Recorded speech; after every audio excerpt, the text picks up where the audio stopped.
Hi, my name is Stan. My name is Connie. My name is Judy. My name is Aileen, and I'm a caregiver to my mother. And I care for my mother, Octavia. And I'm a caregiver for my mother. And I'm a caregiver to my husband, Art. I'm a caregiver for my wife, Ann, who's 72 years old. Basically, I've done everything for providing for both of them. I take care of my mother on the weekends. I take her grocery shopping. Not only household chores, I provide her medical care, coordination, driving, errands. choosing meals, making meals, cleaning up. I find that I take care of anything that he can't take care of. Sometimes I find balancing time a real challenge. The difficult part for me is taking me into consideration. Balancing her needs with the needs of my family, the needs of my marriage, and my own needs. Staying calm, nice, and positive. The real challenge is, of course, the distance and the moment you get that last phone call. What I love most about taking care of her is knowing that we're providing a secure and comfortable home for her. It's the time we spend together. Is the adventure of finding out new things all the time to trying to help him stay out of pain. My name is Ed. I'm a spouse and I'm a caregiver. My name is Colette. I'm a daughter and a caregiver. I'm a caregiver, and I'm a daughter. And I'm a wife and a caregiver. I'm a daughter and a caregiver. I'm a son, a nephew, and a caregiver.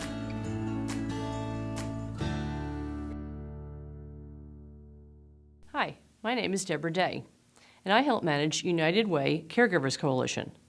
While caring for a loved one has its special rewards, it's a very challenging job. It can be stressful, overwhelming, and sometimes lonely. Each caregiving situation is unique, but all caregivers share the need for information and support. And that's where the Caregivers Coalition comes in. We help caregivers receive the support they need to take care of their loved ones and to take care of themselves. Caregivers who lead healthy, productive lives will be better caregivers. The most important thing to remember is that as a caregiver, you're not alone.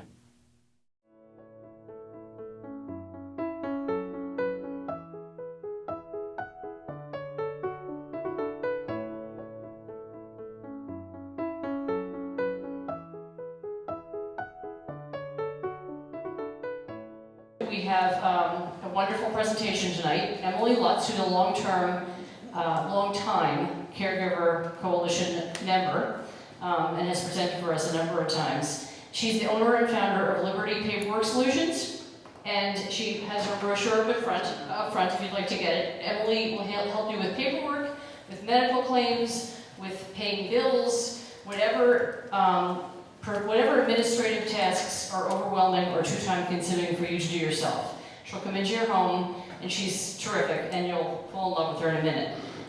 Emily Lutz, without further ado, is going to be our presenter tonight. Thank you, Deb. Hi. Okay, I'm going to start you off with a story. This past July, I just finished having dinner with my family, and it was a beautiful evening, and I decided to go for a walk. So a few blocks away, I found myself passing an ATM machine, and I thought, you know, I'm a little short of cash. While I'm here, I'm going to take out some money. And when I went up to the ATM machine, I noticed that there was someone's card sticking out of the machine. So I looked around, I waited, there was no one there. So I thought, well, I don't want to leave it here. So I decided what I was going to do is I was going to take it with me and take it home. And then when the bank opened the next morning, first thing, I would drop it off there and let them contact the people. So that's what I did. I finished my walk. And that evening, as I'm sitting there, I'm thinking, wow, if I couldn't find my ATM card, I would be really upset. So what I did is I went online and I put in the person's name as a search, the person's name and New Jersey. That's all I put. And 3 different people popped up. 3 people with these names in New Jersey, only one of which was in my area. So I clicked on the name and their phone number came up and I called. And a woman answered the phone and I said, hi, I was just at an ATM machine and your card was sticking out. And she said, oh my God, we were there earlier today and the machine ate our card. And there's nothing we could do, it didn't come out, so we finally had to leave. I said, well, it eventually spit it out, and I just want you to know, I have it, it's safe, and I'm going to drop it off at the bank in the morning.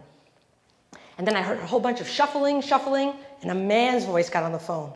And he said, who is this? So I explained the story again. I know you don't know me, but I have your card, it's safe, I'll drop it off. And he said, how did you get this number? And it was then that I realized I might have made a mistake in calling, because someone is calling them in their home claiming that they have their ATM card. It's very frightening. And the truth is, I had their address. I actually could have dropped off their card. There's a tremendous amount of information about you that's already online. I'm going to show you, I put in my name, Emily Lutz, and I live in Glen Ridge. So this is everything that popped up by putting Emily Lutz, Glen Ridge in a Google search.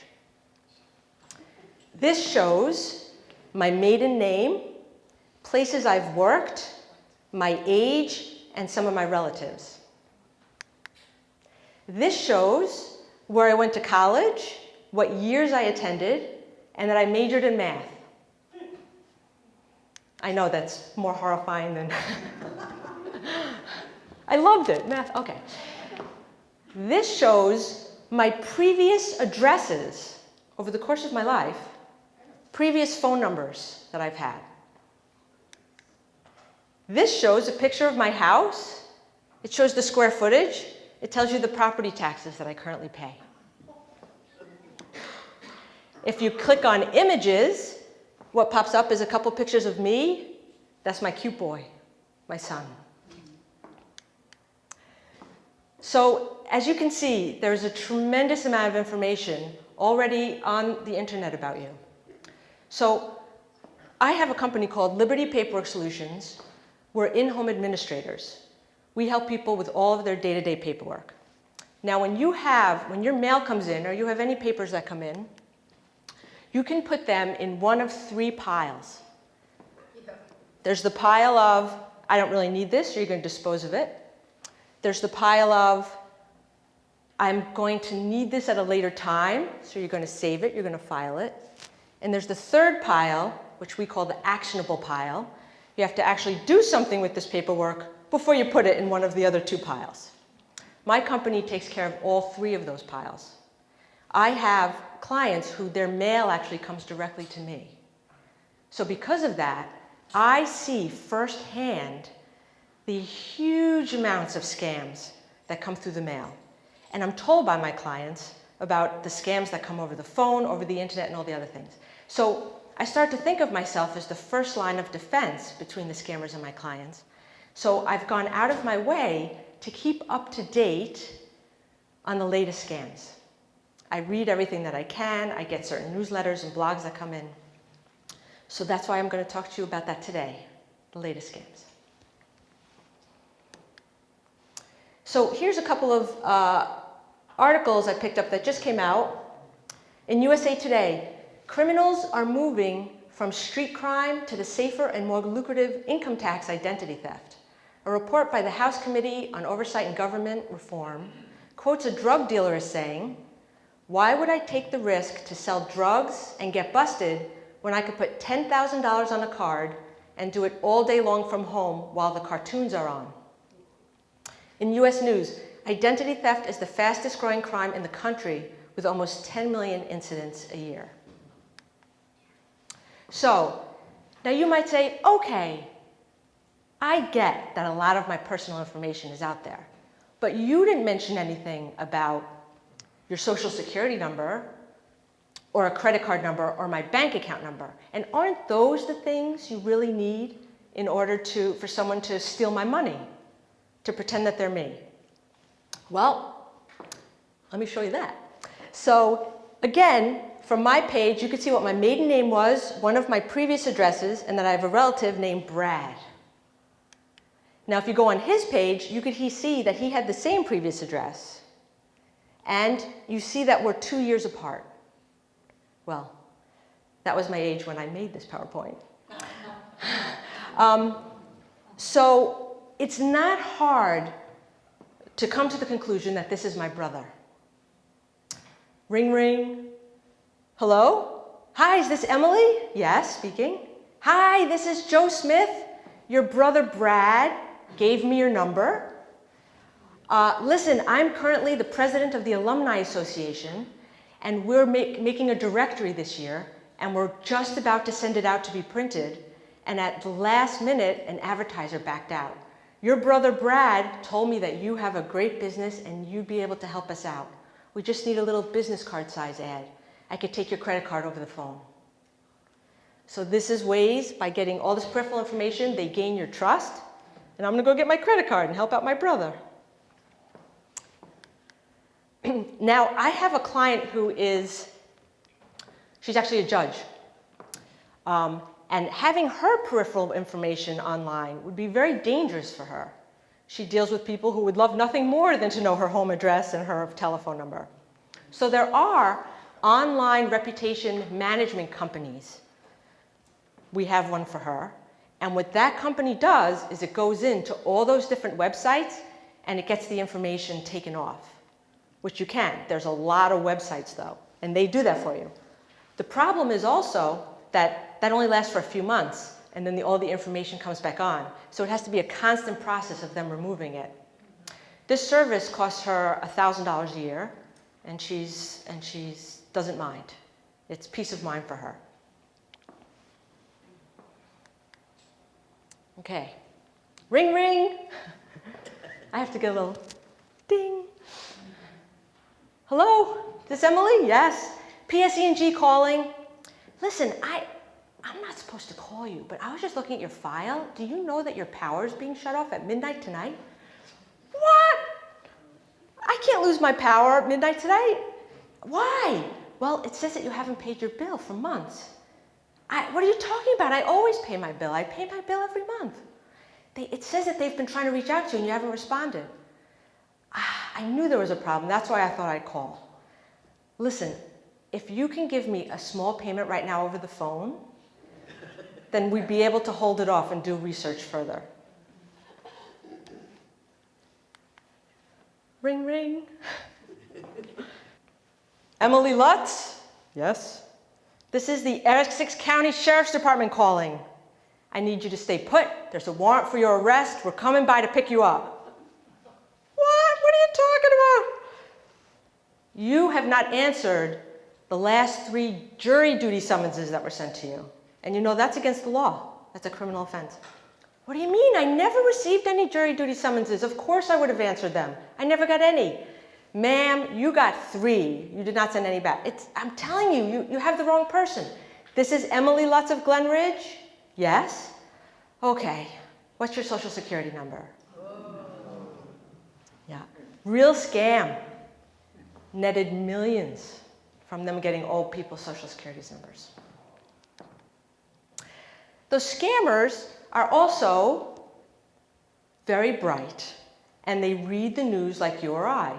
And they know that particularly after a disaster, a terrible hurricane or a shooting or terrible accident, you're watching this on the news and your heart goes out to these people, and they know that.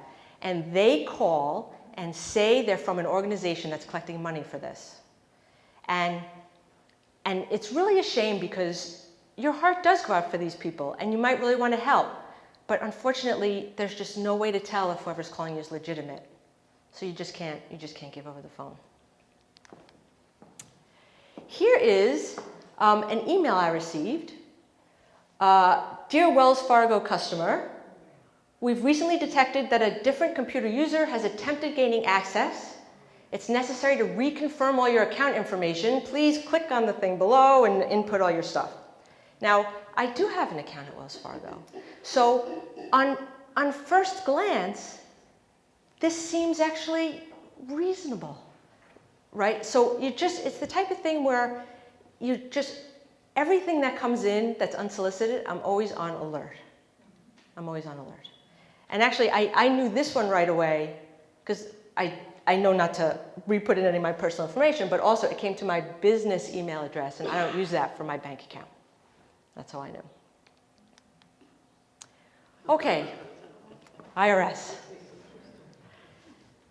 So I have a client, a very sweet woman in her 90s, and I go to her every week. We sit together and we go through all her mail, make any phone calls she needs to make. We take care of everything.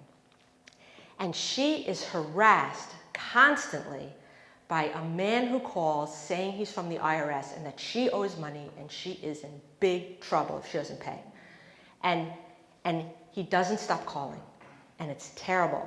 And she calls me, I assure her it's a scam. I sat down with her and together we called the IRS. I said, let's call. We called the IRS. They said, we assure you, you do not owe any money. That call is not from us, but he continues to call. We tried to block the number, but he comes in on a different number. One time, and she doesn't want to change her phone number, which is another option because she's been living here her whole life. All her friends have her number. It would just be too big a change. So one day, I happen to be sitting with her, and the phone rings. My fantasy come true. So she looked at the caller ID. She said, that's him. And I dove at that phone. And he said, I'm from the IRS. I said, you listen to me. This line is being monitored. You will never be getting any money. Do not call here again. And I thought that would scare him and he would hang up. He wasn't the slightest bit frightened. He said, what do you mean? This isn't a scam. I'm from the IRS. Let me put on my supervisor. And he hands the phone to his friend next to him and says, I'm the supervisor from the IRS. This is not a scam. She owes money. It's terrible. They know they won't be caught. And they just continue to do it. It's a terrible thing. She is harassed. A relatively recent scam that's been going along is that your cell phone rings, just one ring, and then it goes dead. And who can get to their cell phone and ring, for God's sakes? You're just searching all over the place. But okay, so one ring. So what some people have been doing is they're concerned they miss a call, and they call the number back.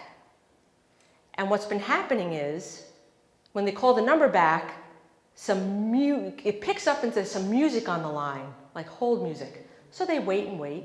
And it turns out what this is, it's a toll number.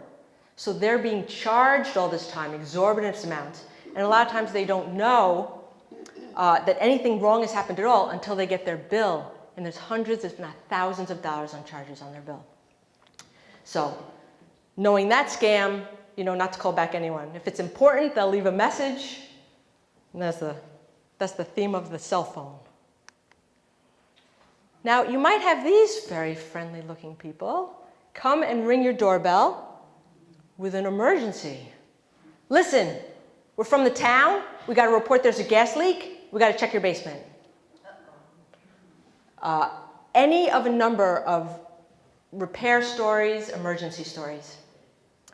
And what they do is they come into the house, and of course one of them distracts you while the other one goes around and tries to take personal items.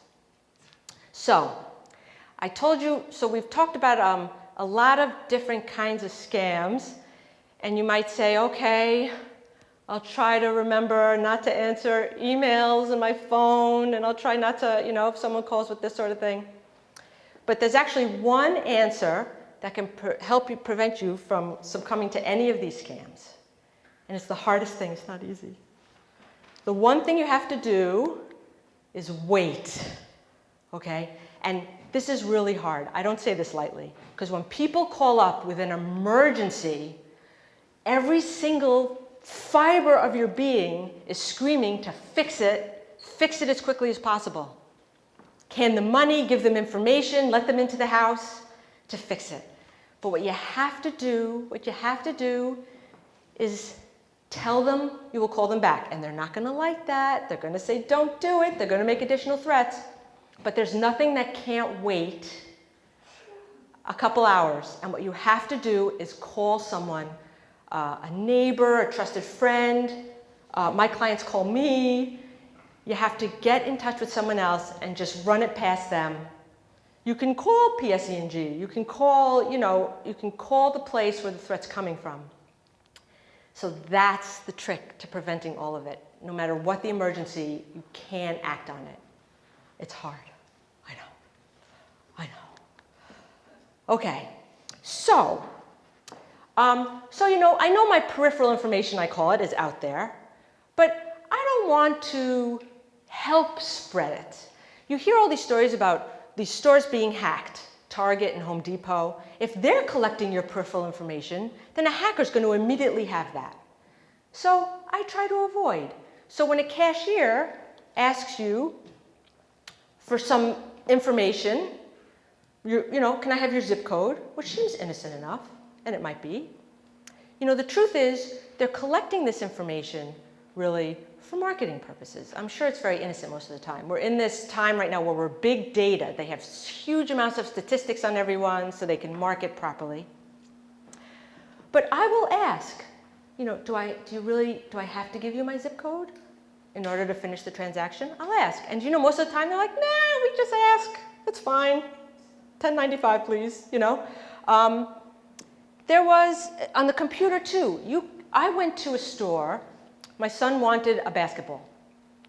So I went to the store, and there were 2 basketballs, looked the same to me. One, if you bought it, you get a $5 coupon, and one you didn't. I'm like, $5 coupon wins it for me.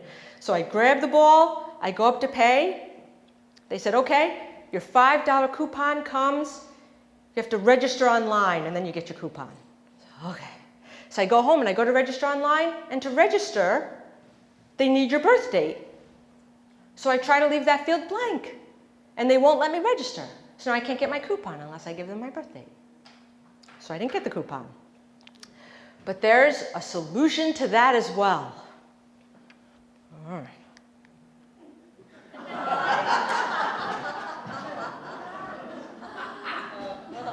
Lie like a rug. So, and I am someone who follows the rules. That's just what I do. That's my personality. Lying does not come easily to me. But for my birthday, I lie. You thought you had to have the same birthday your whole life? No. My real birthday's in the fall. I now have a summer birthday. I shaved a few years off. I use the same false birthday for everything. So actually, if someone asks me my birthday at a store, I don't even hesitate. I shoot out my false one. Do you know I now get birthday coupons on my false birthday?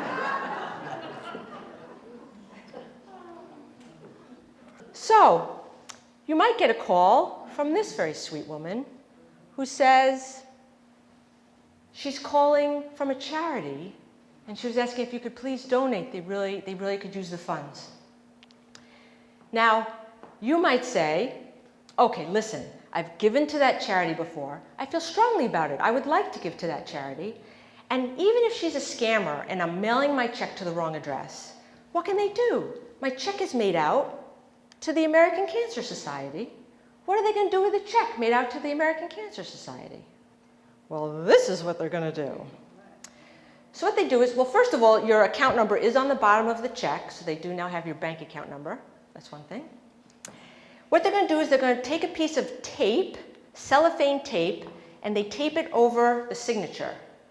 Then they take the entire check and they soak it in acetone, which is nail polish remover. And what that does is that removes all of the exposed ink. It dissolves it. And then they take the check out and they dry it and they iron it and they carefully peel off the piece of tape, and this is what they're left with. A check with your signature on it. Now, there is a certain kind of gel ink that cannot be dissolved with acetone. Not all gel inks, but certain gel inks. And you could find those pens any place you buy pens, actually, at office supply stores, at supermarkets, wherever you go and purchase pens. And they're very clearly labeled on the box because they brag that they're the type of ink that can't be listed with acetone. I write a lot of checks with my clients. We pay their bills, we write checks, and I always use my gel ink pen. I'm careful about that. And for all of you today, I've brought a gel pen for everybody. It's my Oprah moment. A pen for everyone.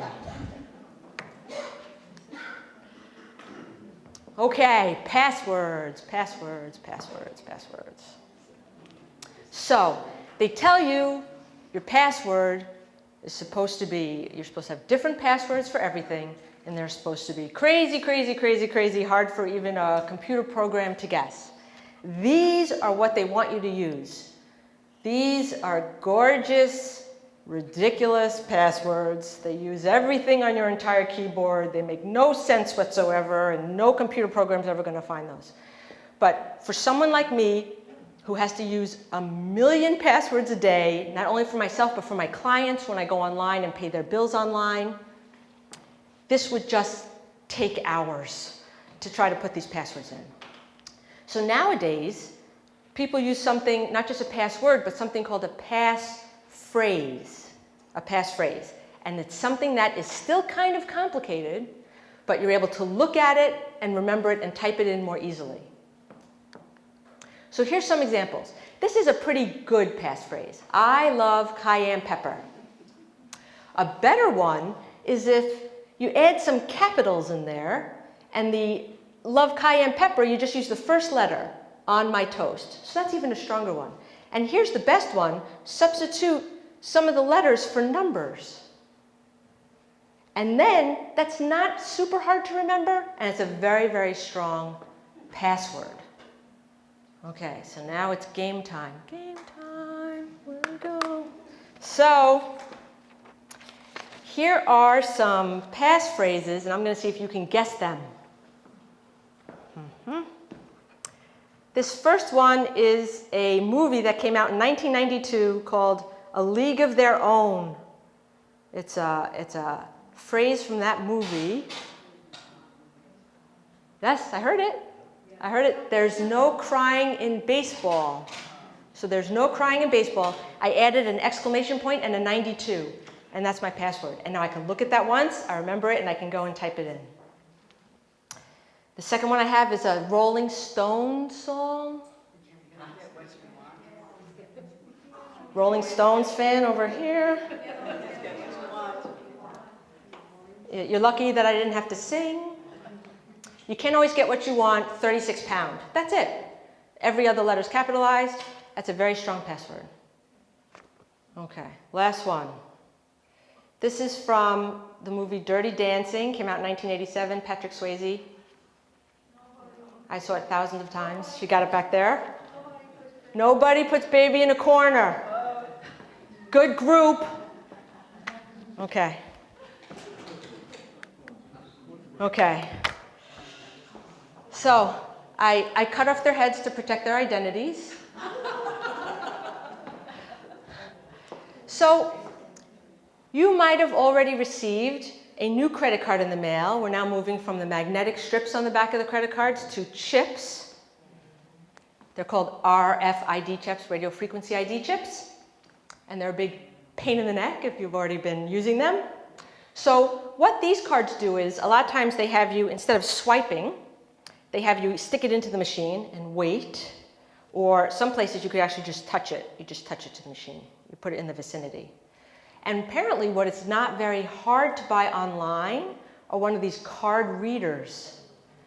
So the bad people buy the card reader, and in this case, this gentleman put it in his briefcase, and he holds his briefcase very close to the unsuspecting woman's pocketbook, and he can get her credit card information.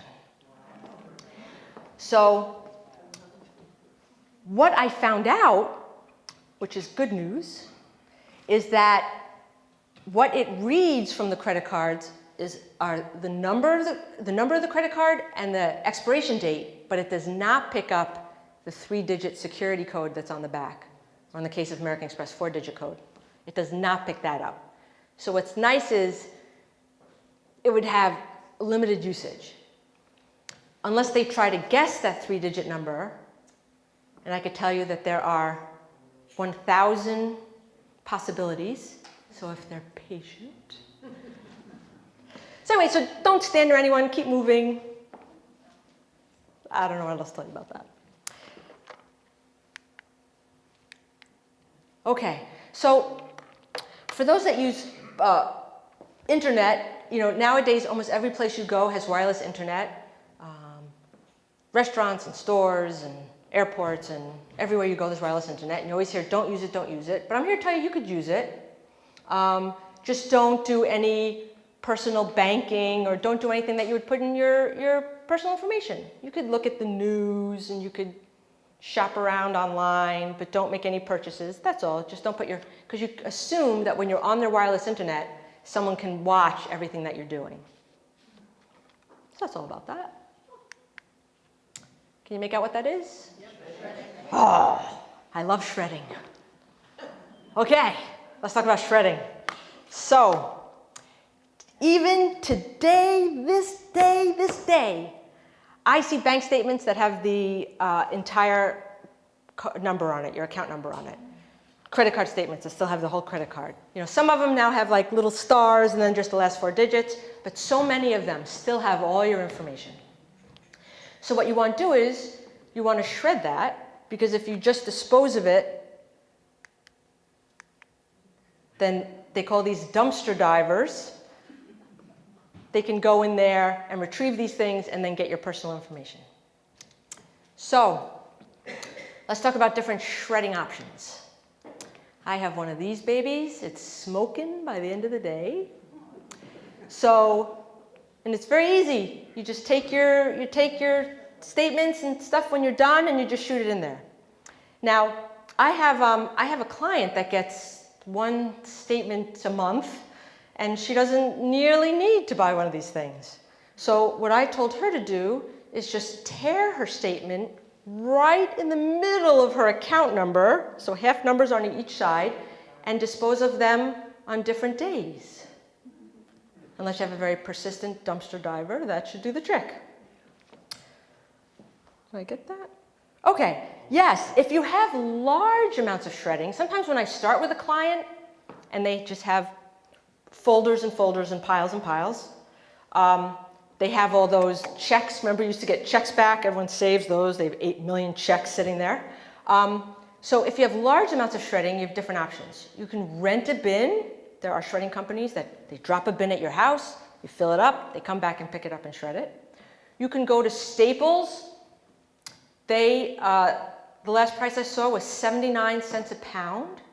So you go there, and a pound's, pound's a good amount. And you can go there and they weigh it and they charge you and they shred it. Is that it? Shred it? Fun? Yeah. Oh, fundraisers. That's why I get rid of a lot of. Sometimes your libraries, your municipal buildings, they'll have shred days. Sometimes it's free. You can go there with all your shredding and they do it. Sometimes it's like for charitable. You pay $5, $10 and they do it for you, and you can get rid of a lot of your stuff that way. So. Another option to shredding, if it's just a small amount of information that you want to block, they have these stamps now. These stamps that you could buy that you stamp on top of the information you want blocked, or you roll it. I brought a roller with me. I'm going to show it to you. So, okay, this is it. And so you could just roll it all over the place. And it really works well. If you try it and you hold it up to the light and you really try to make it out, you cannot tell the information that's underneath it. So that's another option. This cost me $10 at Bed Bath & Beyond. Okay, so here's something I'm sure all of you have seen, an explanation of benefits. So my question is, should this be shredded? So let's think what information's on here. Your name and address, by the way, are not private information. So you don't have to worry about shredding stuff with your address on it. It does have, sometimes it has your ID number. That's correct. That's correct. It has names of your doctors, maybe. But let me point out this. See this little UPC code on the top right here? See that guy? Do you know what information that has about you? I don't know either. That's why I shred it. Okay, this is quote FBI Director James Comey. There are two kinds of big companies in the United States. There are those who've been hacked and those who don't know they've been hacked. Okay, now the truth is, no matter how vigilant you are, you shred everything, and no matter how vigilant you are, the truth is, sometimes you have no control. You have to hand your credit card to the waiter, and he takes it away to charge your bill. Sometimes you hand the credit card to the gas station attendant. There might be someone unscrupulous that just started working for the credit card company or for the bank that has access to your information. The truth is, it can happen to you, it can happen to anybody at any time. Credit cards, what I do with my credit card, it's not uncommon to end up gathering a lot of credit cards. You might get a very good offer in the mail. You want to collect miles, so you get this credit card. You want to collect points, so you get this credit card. You have a credit card for a store that you frequent. So it's not uncommon to gather a lot of credit cards. But I usually recommend to keep things simple, to really have as few credit cards as possible. So I have 2 credit cards. One I use for my day-to-day spending, and my other credit card I use for stuff that's automatically charged onto a credit card. And I just leave that one at home. And the reason for that is because if my credit card I use every day, I use at a store, and the store's information is hacked, I don't have to then go call in all those companies and tell them to change my credit card information. It's easy for me to just get a new card. So that's what I do with credit cards. So you can be scammed at any time. And then at that point, what you really want to do is catch it as quickly as possible. The quicker you catch it, the easier it is to solve it. So that's why it's important to really look at your statements. Look at the credit card statements. Look at the bank statements. That's what I do for all my clients. And the truth is, if something looks a little suspicious, it's worth a call. I can tell you that on my credit card statement, I saw a charge. It wasn't large, but it was a charge. I just did not recognize it. I had no recollection. So I called the credit card company. And nowadays, all the companies have whole departments that concentrate on this. I got someone right away. I said, I just don't recognize this charge. He said, let me get you some more information. He gave me some more information. I said, oh, that's when I was in the airport and I bought that magazine. So he said, no problem at all. Glad you called. I felt better. They don't mind. Just to check everything out, make sure nothing's been compromised. Another good way to keep your eye on everything and catch something sooner is to get your credit report. Now, if you haven't done this for a while, they're kind of interesting. They have, you'd be surprised how many credit cards you still have. It also tells you what companies have requested your credit report recently. That always surprises me too. So there's 3 major credit reporting agencies, and by law, they each have to provide 1 free credit report a year. Now you actually pay and get as many as you want if you pay, but they have to provide 1 free one a year. So some people stagger it, and they'll get 1 in January from one company, they'll get 1 in April from one company, and that sort of thing. Just to look it over again, make sure there's nothing suspicious on there. You can order them online from annualcreditreport.com. Now, would you believe there's a website called freecreditreport.com? And they do end up charging you. So that's not the one you should go to, ironically. This is the only place you should go if you're getting it online, annualcreditreport.com. You can also get it if you call this phone number. Now, I should tell you, for caregivers particularly, when you're online, they have to make sure it's you. So they ask you very, very detailed, complicated questions that I even have trouble answering about myself. I don't remember who my mortgage was with when I first got it because it's been sold to so many companies and they're very difficult to answer. So particularly if you're doing this for someone you're caring for and if they're cognitively impaired, it might be impossible to get this information. So if you call on the phone, it's a little less drastic. So you could also open up a credit freeze for one of those credit reporting agencies. A credit freeze means you contact them and you say, I'm freezing it. I want no one else. There should be no new accounts being opened. And if anyone tries, they will block them. And this is good for a lot of people who aren't about to get a new mortgage or buy a car on credit or anything that would require that.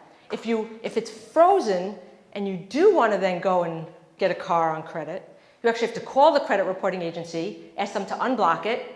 They charge you actually a little fee to unblock it. Ranges between $2 and $10, I think. And you have to wait a couple days for it actually to unblock. You have to go and then get your car, and then go back and call them up and refreeze it if you so choose, and that costs another $2 to $8. So it's a little bit of a, if you're about to buy a new washer dryer at Sears, and they say if you buy it off of a Sears credit card, we'll give you 20% off, and you go, let's do it, they'll be like, you can't get the new credit card, it's frozen. So it's just something to keep in mind. Okay, this was a very interesting thing that my brother sent me. So at Hofstra University, what's been happening, and I think this has been happening everywhere, not just at Hofstra, something called phishing, where they send a scam via email, and the poor unsuspecting person clicks on it, and that releases a virus into the system, and is just a disaster for places that have networks. So Hofstra said, what we're going to do is we're going to send out phishing emails. We're going to make them look really good, and we're going to send them out and see if you fall for them. And if it tells you to click on something and you click on it, it'll say, uh-oh, you shouldn't have clicked on that. This wasn't a real email. So it's trying to teach faculty and students exactly what they should be opening. Sometimes you get emails that say, from someone you know, that say, oh my God, look at this cute picture. And there's an attachment you have to click on. So, really, if you want to do it the right way, you're not supposed to click on it. You're supposed to contact a friend and say, did you send that? You know, that kind of thing. It's very hard not to do, especially if it's a cute picture. Okay. So, we're at the end. We're summing up here. Do's and don'ts. So if you remember, don't pay immediately. Don't give out any of your information immediately. You have to wait. That was the clock. Don't use public Wi-Fi for personal transactions. Do use a gel pen. They're coming. Gel pen. Do use strong passwords or passphrases. Come up with a passphrase. Consider a security freeze if that would work for you. Okay, and the final thing, notifications on your credit cards. Now, a lot of credit cards and bank accounts have it. If you go online, you could set up notifications. So an example is, I have a notification on my bank account that whenever someone takes money out of the ATM, I get an email that says, just to let you know, someone just took money out of your ATM. I just like to know that. Sometimes I'm taking money out myself, and I'll hear my phone beep, and I'll go, oh, there we go. I'm being notified. So most banks and credit cards now have that. You can set up those notifications. All right, thank you very much.